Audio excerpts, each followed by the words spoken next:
S একাডেমিতে তোমাদের সকলকে স্বাগত। আজকে আমরা অষ্টম শ্রেণীর প্রশ্নবিচিত্রার 11 নম্বর স্কুলটি দেখে নেব। প্রথমে রয়েছে বঙ্গানুবাদ করো। অন্নহীনায় অন্নং যচ্ছেদ, যে অন্নহীন তাকে অন্ন দান করা উচিত।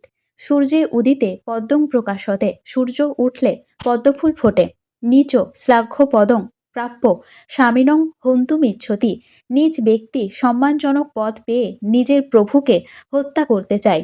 সরোবরে কমলানি প্রস্ফুটন্তি, হ্রদে বা বড় জলাশয়ে পদ্মফুল ফোটে। দুয়ের দাগে শব্দরূপ লিখতে দিয়েছে।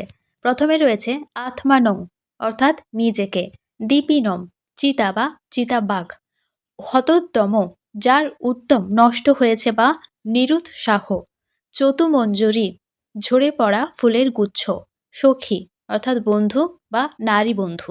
তিনের দাগে সন্ধি করো। একে রয়েছে মুনিনা যুক্ত উক্তম, মুনি নোক্তম চ যুক্ত ইতি চেতি, নম্র যুক্ত চ নম্রশ্চ, অত যুক্ত অয়ম অতয়ম বা অতয়ম। পরীক্ষার সময় তোমরা প্রথমেরটা লিখতে পারো, আর কিন্তু উচ্চারণের ক্ষেত্রে কিন্তু অতয়মটাই হয়। কেন যুক্ত ওপি কেনাপি। চারে তাকে ভুল সংশোধন করতে দিয়েছে।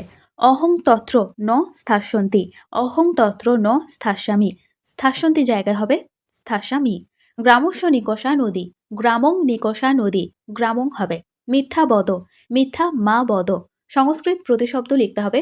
মধুকরা এর অর্থ ভ্রমরা, কলহম বিবাদ, তপন এর অর্থ সূর্য। ছয়ের দাগে রয়েছে সঠিক উত্তরটি বেছে নিয়ে লেখো। ধাতু বিভক্তি 10টি, নিবারণার্থে হয় চতুর্থী বিভক্তি। শীতস্য অপগমে বসন্তস্য আবির্ভাব ভবতি। কবিষু রবীন্দ্রনাথ শ্রেষ্ঠ। লং বিভক্তির শুরুতে সবসময় অযুক্ত হয়। দিনং প্রতি দয়া কুরু। সাতের দাগে শব্দরূপ নির্ণয় করতে দিয়েছে। পতি শব্দের পঞ্চমীর দ্বিবচন পতিভ্যাম, সাধু শব্দের দ্বিতীয়ার একবচন সাধুম, রাজন শব্দের সপ্তমীর বহুবচন রাজসু। আটের দাগে ধাতুরূপ নির্ণয় করতে দিয়েছে।